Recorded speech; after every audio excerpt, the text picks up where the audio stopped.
Mon dentier sur la commode, le podcast des retraités pétillants par Monique.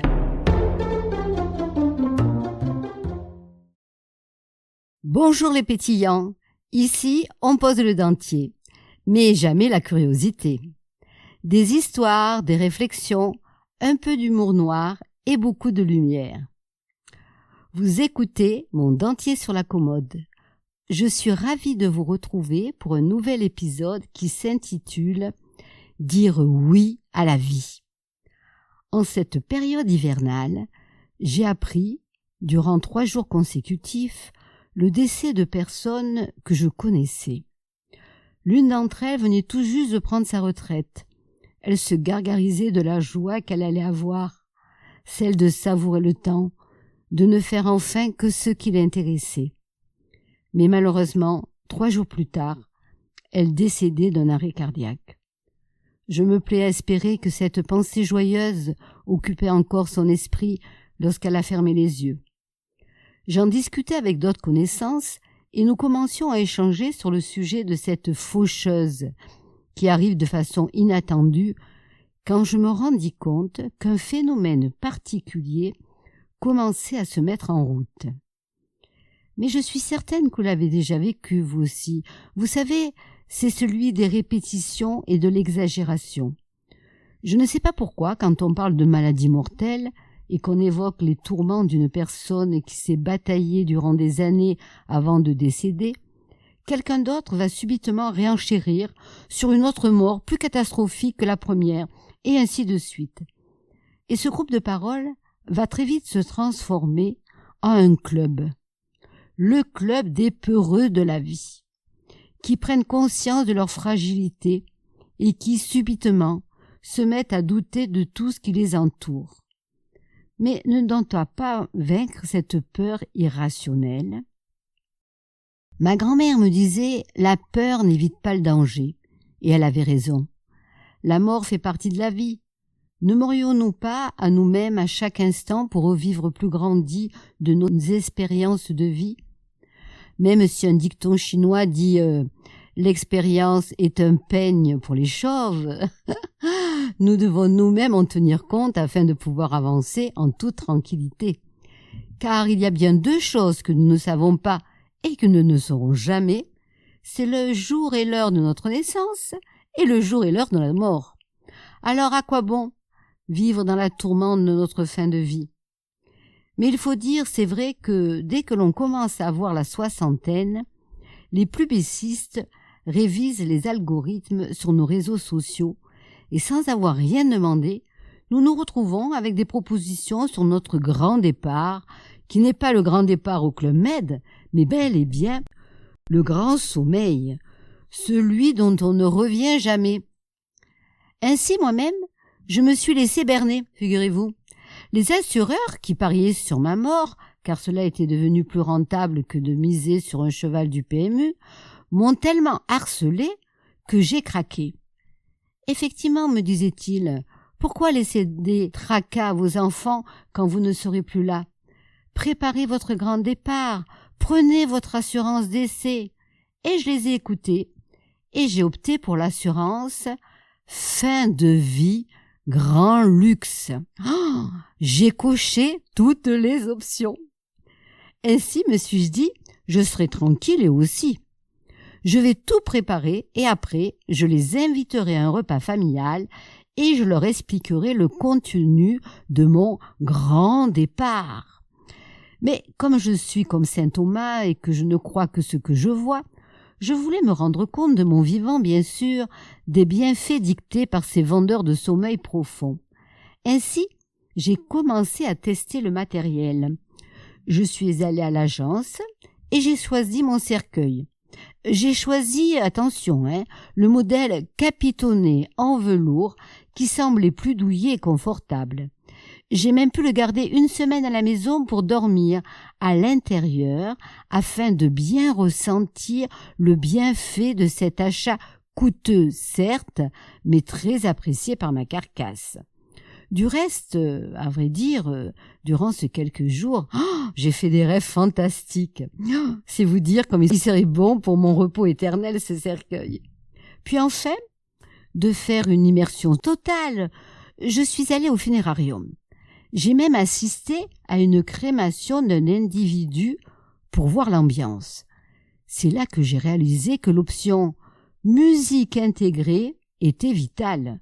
Sans ça, on entend trop le crépitement des braises. Avec un peu de jazz, on grille dans une sérénité absolue. Pour clôturer le tout, j'ai opté pour l'option grand écran. À l'intérieur du couvercle, pendant que mon cercueil flambera, je verrai un diaporama de toutes les photos de famille qui défileront. Non, ne me croyez pas, je ne suis pas folle.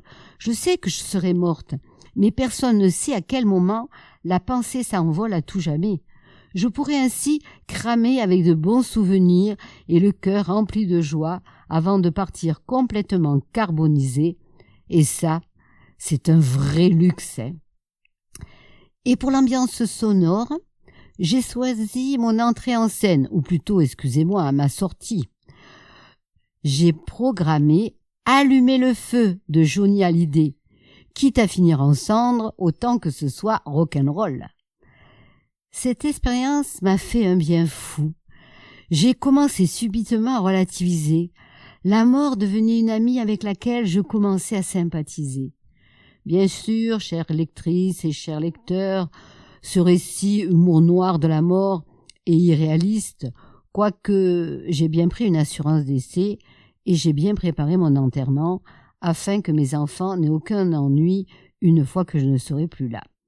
Mais j'y pense, ils risquent d'en avoir un tout de même, parce que je leur ai demandé de jeter les cendres de ma dépouille dans la mer au large de Brest.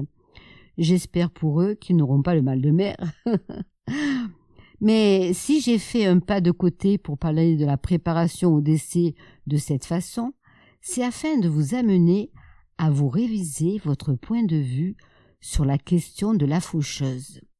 Effectivement, à se cristallisant sur la mort, sur ce qui peut nous arriver si on ne fait pas attention où on met les pieds, à cette excursion à laquelle on renonce de peur d'attraper froid, au renoncement de ce beau voyage dans un pays inconnu car les hôpitaux sont inexistants, on se laisse complètement mener par une peur intestine qui nous empêche de vivre pleinement. Alors que faire, chères lectrices et chers lecteurs, pour vivre pleinement sans avoir peur? Je pense que la meilleure solution est d'accepter son existence. Et oui, la mort fait partie de la vie et personne ne peut vivre éternellement. Accepter son existence, cela signifie la prendre en considération, savoir qu'elle est là, qu'elle peut venir à tout moment, mais qu'elle cohabite avec la vie et qu'il faut que toutes les deux fassent bon ménage. Pour cela, une seule façon de le faire. Il faut dire oui à la vie, avec ce que l'on est, notre propre histoire, notre propre passé, continuer à avancer et surtout continuer à être curieux, à vouloir découvrir, apprendre, comprendre. Oui à la vie, continuer à s'émouvoir, à ne pas savoir, à pouvoir se tromper, à changer d'opinion et à regarder le monde avec des yeux d'anciens enfants. Oui à la vie, en oubliant les guerres, les querelles qui ne mènent qu'à des ressentiments qui nous obligent à se recroqueviller sur nous-mêmes. Oui à la vie, avec l'ouverture à l'inattendu, la prise de risque qui va avec ce lâcher-prise pour lequel nous avons tellement dépensé d'énergie inutile. Oui à la vie, avec le partage de ses peines et de ses joies, de ses moments d'ennui et d'exaltation. Oui à la vie, en prenant soin de nous et des autres, et en prenant le temps de contempler sans rien faire. Oui à la vie, oui à la vie.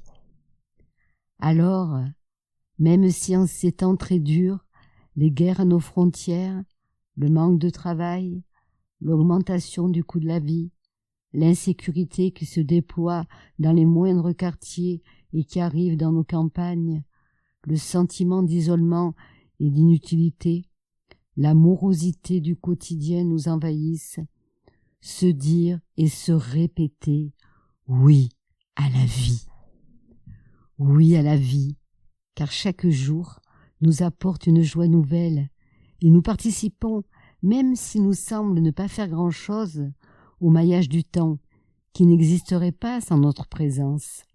Alors, chères lectrices, chers lecteurs, même si le nombre des années s'accumule sur votre corps qui ne fait que prendre de l'âge, sachez que, si vous n'existez pas, il faudrait vous inventer. On ne meurt pas parce qu'on vieillit, on vieillit parce qu'on arrête de vivre. Et moi, à chaque mot que j'écris, je me réjouis de savoir que des yeux pétillants continueront à diffuser la joie autour d'eux. Avant de vous quitter, je vous laisse avec ces quelques pensées de philosophe. Sénèque. Ce n'est pas parce que les choses sont difficiles que nous n'osons pas. C'est parce que nous n'osons pas qu'elles sont difficiles. Et Friedrich Nietzsche, il faut porter en soi un chaos pour pouvoir mettre au monde une étoile dansante. C'était Mon dentier sur la commode, le podcast des retraités pétillants. Les rides racontent l'histoire, mais l'élan écrit la suite. Prenez soin de votre flamme intérieure, elle éclaire bien plus loin que vous ne l'imaginez. Et n'oubliez jamais, on peut vieillir sans jamais s'éteindre. Nous nous retrouverons une fois par mois sur le net et sur les différentes plateformes YouTube, Spotify, Deezer, Apple Podcast. Vous pouvez aussi me joindre sur Facebook ou sur mon email, mondentiersurlacommode@gmail.com. Le dentier se repose, mais l'élan reste vivant. Je vous embrasse tendrement et surtout, continuez à faire du bruit!